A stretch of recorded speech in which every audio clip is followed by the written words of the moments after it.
Here's how to log out of your YouTube account on your mobile app. First of all, you need to go ahead and launch your YouTube application on your mobile device. Go ahead and log into your account and then tap on your profile picture icon from the bottom right corner of your screen.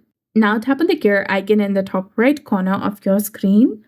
Then select Switch Account, that is between General and Family Center. Now from this page, tap on Manage Accounts from the bottom of the screen.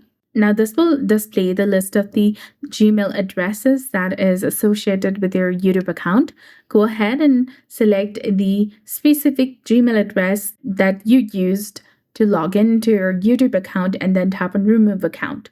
Once the account has been removed from your device, you'll be automatically logged out from the YouTube account. So that's it for this video. I hope you found this helpful. If you did, please like, share, and subscribe. Thanks for watching. We'll see you again in the next one.